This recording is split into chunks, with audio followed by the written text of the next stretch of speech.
Last little bit. Do we have the battery? Probably not. And we ain't got shit. Come on, battery gods. Oh, snap. We got a little more battery. So, action again.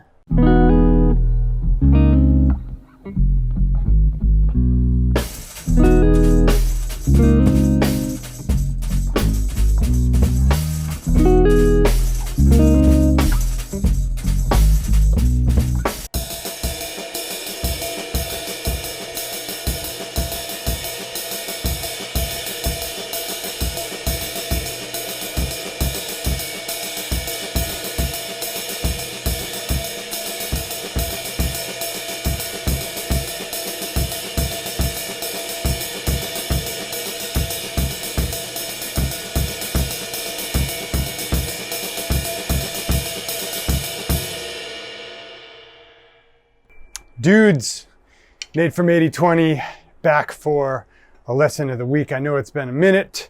I've been filming and editing and posting my brand new practice course.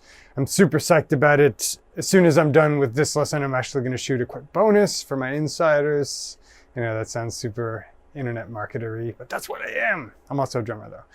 I'm first and foremost a drummer, and that's why today I'm bringing you an answer to what's probably the most frequent question that people ask me. And it's no wonder that it's also one of the most widely searched drum-related things on YouTube, which is how do you play the ride cymbal like Tony Williams? So a couple years ago, I made a lesson about that, and to date, it maybe is my most popular lesson ever. A lot of people have been interested in it. I've gotten a lot of positive comments, and in the lesson, I said something slightly controversial, which is that the key to Tony's 5-note groupings, the spangalang-a-lang, spangalang-a-lang, was mostly this synergy between active fast twitch muscle and optimizing with the bounce of the cymbal.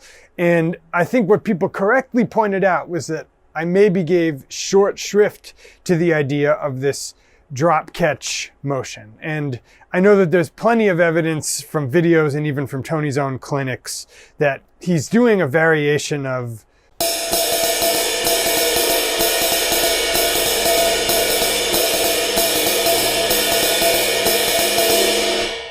just sped up and straightened.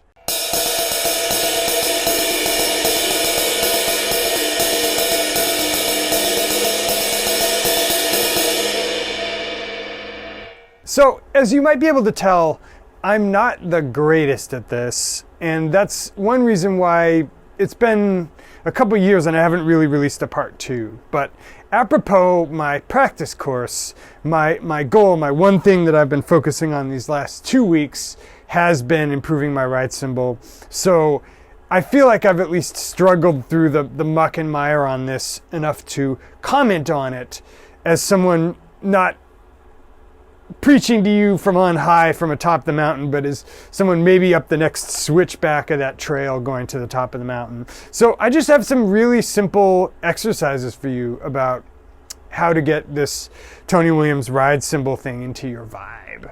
But first, let's talk about what it is that Tony's doing. So other people have explained this elsewhere, so I'll make it brief. There's a great video from inside the teaching studio, I think it's called, where I think it's a guy at Cal Arts or something is explaining it. And so you can go and watch that video, I'll link to it. But essentially 5 notes, it's one hand gesture, 1, 2, 3, and then another hand gesture of 1, 2. So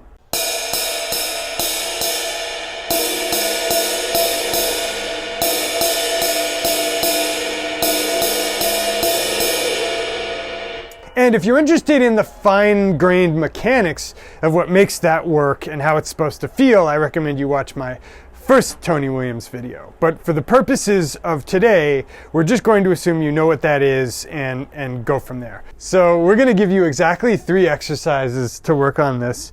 And the first is we tripletize these. So instead of 3E and a 4E and a, we think 1 triplet, 2 triplet.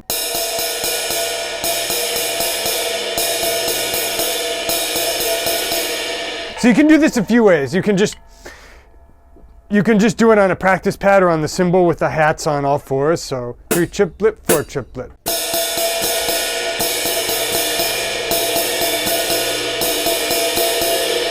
You can do it on the snare drum with both hands.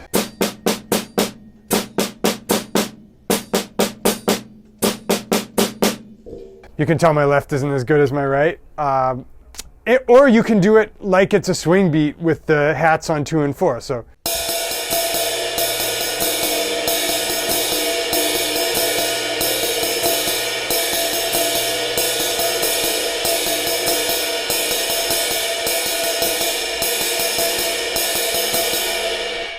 Okay, so why do we do this?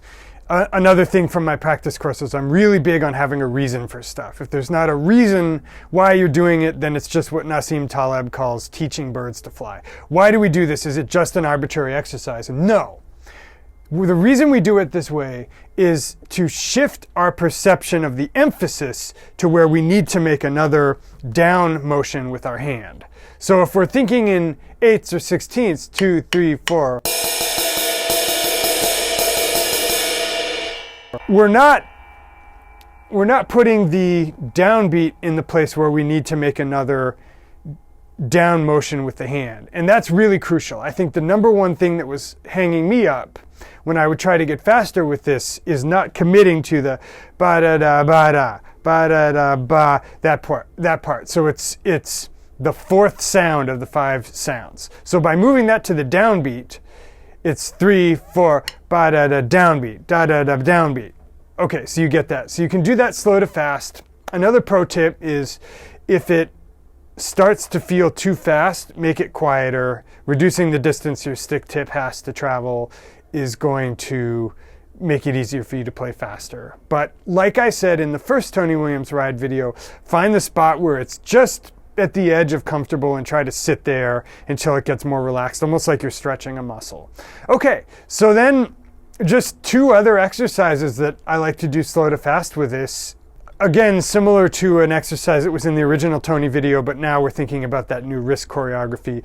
So like we did in the original Tony video, we're going to think of it in 6. Spangle-angle-lang, spangle-angle-lang, 1, 2, 3, 4, 5, 6. Right? It's inherently a 3-beat pattern. 1, 2, 3, 4, 5, 6.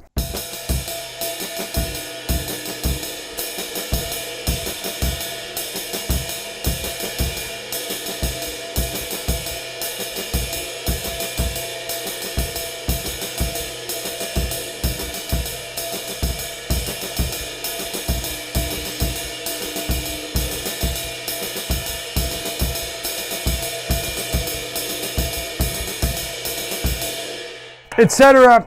The thing I like about this exercise is that even though you're not putting the 4th beat of the Spangle-Lang on the downbeat anymore, you are emphasizing it with a kick drum. And if you actually listen to the way Tony plays, a lot of his idioms are logical like that. He's not truly being independent with the ride cymbal in most cases, although he certainly had the ability. He's making logical musical phrases with it. Another one he was fond of was 1, 2, 3, 4.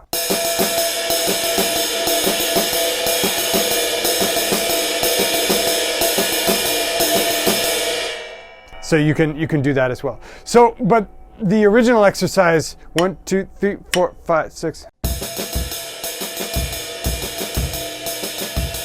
So the only variation to that is to play the hat on every quarter.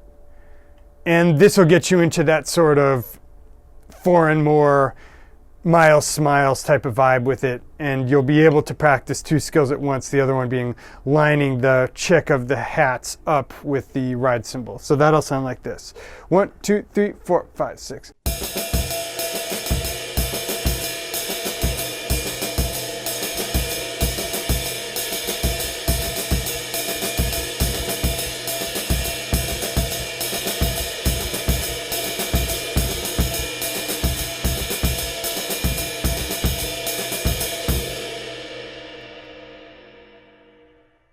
And there you go. That's my quick and easy Tony Williams ride cymbal warm-up / sprint exercises. Another thing you can do is actually play along to some tunes on Miles Smiles. Or if you need some slightly slower tunes, I like the record Relaxin' with the Miles Davis Quintet. Also, any of the breakneck tunes on John Coltrane's Giant Steps. And you can do these same phrases even though it's swung. In the case of Relaxin', it would be Philly Joe. And in the case of Giant Steps, of course, it's Art Taylor. Yeah, and then lastly, just deploy these in real life. So 1, 2, 3, 4.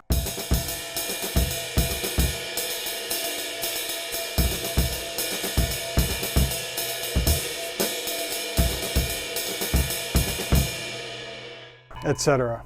So guys, I hope you've enjoyed this lesson. As usual, if you've been checking out the channel for a hot minute, if you think maybe you're ready to study with me, you want to go a little bit deeper, I recommend my flagship sequential learning system, the 80-20 coaching course, which is like 6 months to a year of studying with me for around the price of a single lesson. And the problem it solves is if you feel like you're kind of at that intermediate drum level where you've got a bunch of things together, you're starting to see the matrix, but you still feel like your playing's hampered by a bunch of problems.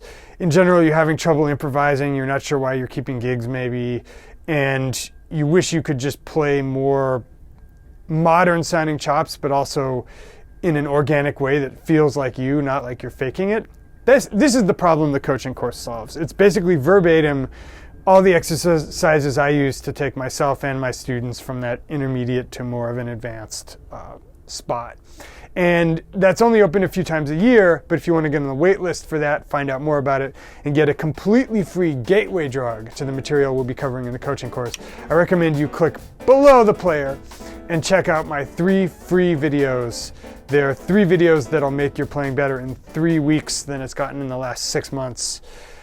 I know I'm like a broken record on this, but once you try those out, I'm confident that you'll trust me to go even deeper. Dudes, thanks. I always have fun with these. Be back soon for another lesson of the week. Peace.